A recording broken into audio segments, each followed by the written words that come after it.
नाश्ते की टेबल पे भाइयों की जो गुफ्तगू होती है वो बहुत खौफनाक गुफ्तगू थी। मजीद का ज़िशान को निकालना और वो मुसलसल ये कहना कि वो झूठ बोल रही है, वो झूठ बोल रही है, वो झूठ बोल रही है, मैंने कुछ किया ही नहीं। कि बच्चे भूल जाते कि उनके वालिदैन ने उनको पालने के लिए कितनी तकलीफ़ों का सामना किया, लेकिन उनको ऐसा लगता है कि जो हमने किया बस वही दी बेस्ट चीज़ थी। अस्सलाम वालेकुम जी, आप देख रहे हैं ड्रामा इंडस्ट्री विद सादिया इमाम और आज मैं मौजूद हूँ बेल्जियम में, यानी कि बेल्जियम के शहर ब्रसेल में। मैंने आपसे कहा कि मैंने आपको दिखाई ओल्ड सिटी और आज ओल्ड सिटी की मैं रॉयल गैलरी में मौजूद हूँ, तो मैंने सोचा यहाँ से भी एक एपिसोड कर ली जाए जनाब। बात करें हम जमा तकसीम के ऊपर। मेरे लिए ये ड्रामा जब मैंने पहली एपिसोड से इसको फॉलो किया और मुझे ये ड्रामा इसलिए कैचिंग लगा कि मैं खुद एक जॉइंट फैमिली में रहने वाली लड़की, हम 6 बहन भाई और माशाल्लाह भाभियाँ बच्चे सब, तो मैं बड़ा अच्छा इसको रिलेट कर पाती थी उन तमाम चीज़ों से कि क्या जॉइंट फैमिली की क्या प्रॉब्लम्स भी होती हैं और क्या नुकसानात भी होते हैं और कितने फ़वाइद भी होते हैं आपको जॉइंट फैमिली में रहते हुए। तो यहाँ सीन शुरू होता है कि ज़िशान का सब कुछ याद करना जो ज़िशान ने अपनी कज़न के साथ किया था, वो बहुत जो उसके साथ हॉस्टल में होता है उसको जो वो याद करता है ना कि किस तरह वो अपनी कज़न को हिरास करता था, सिदरा का सीढ़ियों से भागना, उसका दुपट्टा हाथ में लेना, वो सारी चीज़ें उसको वो लेटा हुआ है और वो चीज़ें याद आती हैं। तो वो बहुत खूबसूरत सीन जिसमें आपकी रियलाइजेशन, लेकिन ढिठाई इतनी है कि वो अब तक मान नहीं रहा, वो यही कह रहा है कि ये झूठ बोल रही है और मुझ पे इल्ज़ाम लगा रही है। ज़िशान का सब कुछ याद करना बहुत अच्छा था। लैला और कैस का अब्बा जी के कमरे में आना और अब्बा जी का लैला को ही कहते हैं ना इल्ज़ाम ठहरा देना कि तुम्हारी वजह से आज मेरा बेटा मुझसे अलग हो रहा है, जबकि लैला ने ये जिक्र ज़रूर किया था, कहा भी ज़रूर था, लेकिन लैला ही थी जो ये कह रही थी कि अभी घर का माहौल ख़राब है, अभी इस बात का जिक्र अब्बा जी से नहीं करो।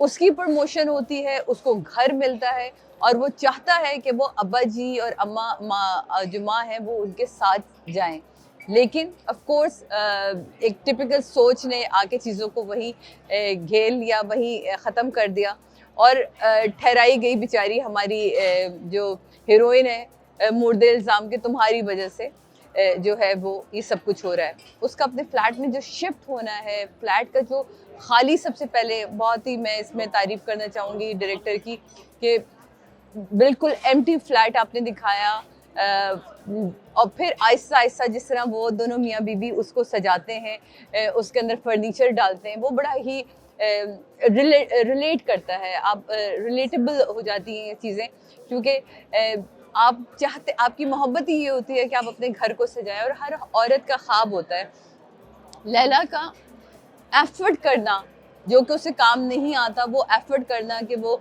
कुकिंग कर रही है, नाश्ता बना रही है, टोस्ट जल जाते हैं। और मैं ये चीज़ें इसलिए रिलेट कर पाती हूँ कि जब मैं जर्मनी आई थी मुझे खाना बनाना बिल्कुल नहीं आता था और मैंने जिस तरह ये चीज़ें आहिस्ता आहिस्ता सीखी और मेरे मियाँ की बर्दाश्त को मैं सलाम करती हूँ हर बार, क्योंकि मैंने इतनी दफ़ा, एक दफ़ा मुझे याद है मैंने निहारी बनाई थी और निहारी में इतना आटा डाल दिया था कि वो निहारी अदनान कह रहे इसको मैंने रोटी की तरह खाना है या खाने की तरह खाना है। तो हम सॉरी, ये मेरी पर्सनल सी बात थी, लेकिन मैंने कहा आपको बताऊं कि मैं इसलिए इन चीज़ों को रिलेट कर पाती हूँ कि जब लड़कियाँ जिन्होंने नहीं काम किया हुआ होता, नहीं सीखा होता, मैं अपने इंडस्ट्री में बहुत बिजी थी तब मैं सीख नहीं सकी, बट लैला अपनी पढ़ाई में अपने उसमें इतनी बिजी कि उसको, और उसके घर का माहौल भी ऐसा नहीं दिखाया कि जहाँ वो बहुत घरेलू सी लाइफ और कपड़े धो रही हो या खाने बना रही हो, तो लेकिन उसकी एफर्ट अपने मियाँ के लिए वो बहुत बेहतरीन थी, वो करती है। फिर उसके बाद हम माँ का उदास होना, बाप का की उदासी बहुत अच्छी दिखाई है इसमें, और बहुत ही जिस तरह वो कहते हैं ना, मैंने इसलिए इसके पॉइंट्स लिख भी लिए थे कि ज़िशान हॉस्टल में वो जो हुआ सिदरा के साथ, उन सब चीज़ों का उसको याद करना, वो मैंने आपको पहले भी कहा कि वो बहुत ही खूबसूरती से उसने उसको निभाया था। कैस का अपने लिए नाश्ता तैयार करना, वो भी एक बहुत ही खूबसूरत और कमाल की चीज़ है कि जहाँ वो अपने लिए नाश्ता तैयार करता है। माँ बाप का एक दूसरे नाश्ते की टेबल पे भाइयों की जो गुफ्तगू होती है वो बहुत खौफनाक गुफ्तगू थी, जहाँ अगली एपिसोड में भी ये बात चलेगी और बहुत ही ख़तरनाक बात होती है। दूसरी तरफ हम राश्ता को देखते हैं, जहाँ वो सिद्रा को के रिश्ते की बात कर रही होती है राशिद से कि ज़ीशान से हो जाए तो क्या बात है, कि वो एक डरी हुई माँ है ना। तो निगहत ने तो उसके कान में ही बात डाल दी है कि हम तो पहले से चाह रहे थे कि हम ये शादी कर देंगे। तो राशिदा कन्विंस करने की कोशिश करती है, लेकिन राशिद कह देता है कि मैं नहीं, कभी ये शादी नहीं होने दूंगा, ना ही मुझे पसंद होगा। और फिर उसके बाद हम जाते हैं कि बाप का हॉस्टल जाना, जहाँ वहीद हॉस्टल जाता है ज़ीशान से मिलने के लिए, और ज़ीशान बार बार कहता है कि मुझे घर बुला लें, और वो बता नहीं पा रहा होता कि उसके साथ क्या हो रहा है, लेकिन वो उससे कह देता है कि मैं इन हालात में तुम्हें घर नहीं लेके जाऊंगा, जो तुम कर चुके हो वो तुम्हें अब भुगतना खुद पड़ेगा। फिर उसके बाद हम देखते हैं कि निगहत की बात का जिस तरह कहते हैं ना, भाभियाँ बात बढ़ा देती हैं, जिस तरह निगहत बात बढ़ाती है। निगहत हर चीज़ के पे अपने एक बयानियाँ रखती है। वो एक अलग चीज़ थी इस पूरी एपिसोड्स में, इन दोनों एपिसोड में। आगे चल के कैस का भी दिल बुरा होता है अपनी बीवी से कि तुम यही चाहती थी और तुमने यही कर दिया, क्योंकि वो मुसलसल अपने माँ बाप को मिस कर रहा होता है। फिर राशिदा का सीन निगहत की बात को बताना और उसको कहना कि मुझे अब कोई फ़र्क नहीं पड़ता इन सारी बातों से। मजीद का गुस्सा, निगहत की चाल को समझना, वो समझ रहा है कि निगहत भाभी की जो है वो क्यों ये सब कह रही हैं, कि हमने तो पहले से सोचा हुआ था। वो समझ जाता है, लेकिन वो साफ मना कर देता है कि मुझे ये शादी करनी ही नहीं थी, हम रहना ही नहीं है। फिर निगहत का हमीद को कहना कि मजीद को समझाएं, ये सब कुछ किया धरा लैला का है। लैला चाहती थी कि हम सब अलग हो जाएं, और उसने वही किया जो वो चाह रही थी। ऑब्वियस सी बात थी कि लैला को मुर्द इल्ज़ाम ठहराया जाएगा। लैला को कोफ्ते बनाने की जो कोशिश थी वो मुझे बहुत अच्छी लगी, और मेहनत दिखाई उसमें उन्होंने, कि वो यूट्यूब से देख रही होती है और वो बनाने की कोशिश कर रही होती है, लेकिन अलग कमरे की ख्वाहिश पर जो लैला का कमरा खाली है, उस पर जब वो बच्ची आती है और कहती है कि जी मुझे अलग कमरा चाहिए, अब भाई ने तो आना नहीं तो मुझे कमरा दे दें। वो कहती है इस तरह तो कैस और लैला ने भी नहीं आना, तो उनका कमरा भी खाली है, आप उस कमरे में भी जाके वहाँ माँ का कहना कि नहीं ऐसा नहीं है, वो जब आएंगे तो इस बेहतर है कि किसी को उसके कमरे से निकाला जाए, उस कमरे को किसी और को बसाने ही नहीं देना चाहिए। तो वो बड़ा अच्छा सीन था। कैस का फैमिली को मिस करना, अपने दोस्त से डिस्कस करना, और खुल के बात करना कि बाप ने कह दिया कि मैं तुम्हारा मरा हुआ मुँह देखूंगा, मैं तुम्हें देखना ही नहीं चाहता। तो वहाँ वो कितने उससे कहते हैं कि यार माँ बाप जैसे भी हों, जब बच्चा सामने जाता है तो वो उससे प्यार करता है। ज़ीशान का हॉस्टल से भागना, घबराना, मजीद का ज़ीशान को निकालना, और वो मुसलसल ये कहना कि वो झूठ बोल रही है, वो झूठ बोल रही है, वो झूठ बोल रही है, मैंने कुछ किया ही नहीं। और निगहत भाभी का अपने बेटे को लेके जिस तरह की उनकी तड़प थी, वो बहुत ही कमाल थी जनाब, और बहुत ही मज़ेदार था वो सीन, जहाँ मजीद का हमें गुस्सा भी नज़र आया। यहाँ ख़त्म हुई हमारी एपिसोड 11, और एपिसोड 11 ख़त्म होने के बाद हम बात करेंगे अब एपिसोड 12 के ऊपर जनाब। यहाँ सुबह का सीन से शुरू होता है, जहाँ कैस उठता है, अपना नाश्ता बनाता है, लैला को सोता हुआ छोड़ के घर से निकल जाता है। उसके ध्यान में वही बातें चल रही होती हैं अपनी दोस्त की, कि माँ बाप जो हैं औलाद जैसी भी उसे कबूल कर लेते हैं, और वो तो बहुत प्यार करते हैं। वो गाड़ी मोड़ता है, घर आता है, घर आके जिस तरह का रिएक्शन का सामना उसे करता है, वो उसने सोचा भी नहीं होता, क्योंकि निगहत भाभी जो है वो इस बात को इतना बढ़ा देती कि अब तुम्हारा हमारा लेना देना नहीं, अब तुम हमारे लिए मर चुके हैं हमने। और अब्बा जी को बीच में इन्वॉल्व कर देना, माँ को मिलने नहीं देना, बाप से गले नहीं लगने देना।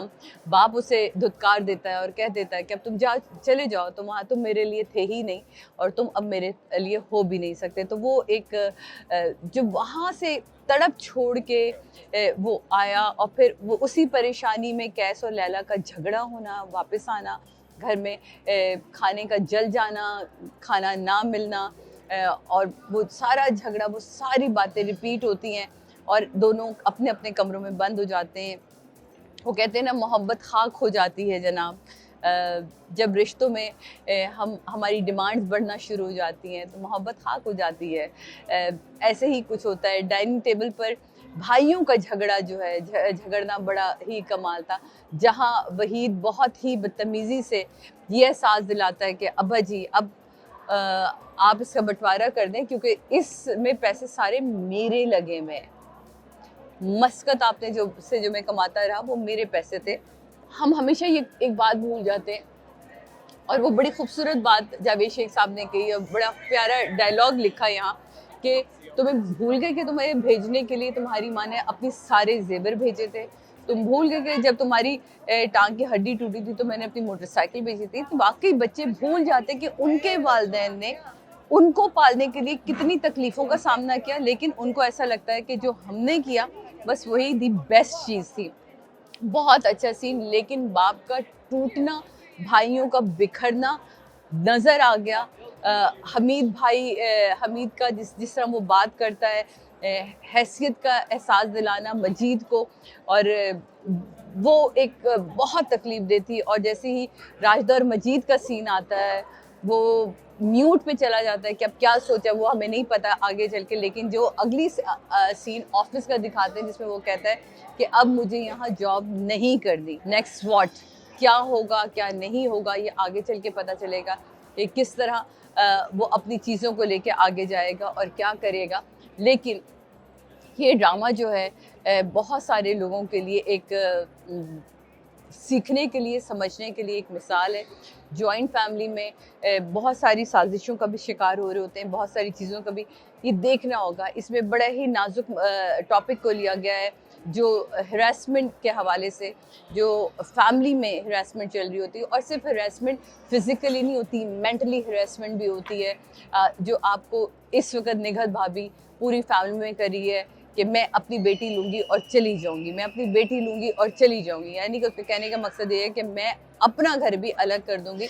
और जहाँ जावेद शेख साहब कहते हैं कि आहिस्ता आहिस्ता तुम तैयार हो जाओ अपने लिए, अपने आप को तैयार करो कि ये आहिस्ता आहिस्ता शहराज़ा बिखरता हुआ दिखाई दे रहा है। और माँ का फिर दोबारा लैला के ऊपर कहना कि हाय काश मैंने ना शादी की होती तो ना ही मेरा घर बिखरता। तो इस तरह की चीज़ें जो हैं जो हमें सामना करना पड़ता है इस तरह के ड्रामों में। यहाँ सराउंडिंग में आई थिंक आवाज़ें बहुत ज़्यादा हो रही हैं, हो सकता है आपको मेरी आवाज़ क्लैरिटी के साथ ना आ रही हो, कोशिश मेरी पूरी है कि आवाज़ है।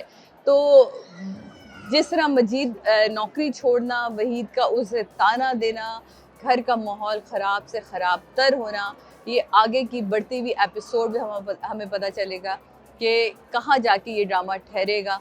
लेकिन बहुत सारे लोगों के लिए बहुत बड़ी नसीहत है, बहुत बड़ा मैसेज है। देखने में मैं हर बार कहती हूँ कि ये आपको कुछ ना कुछ दे के जा रहा है, कुछ सिखा के जा रहा है।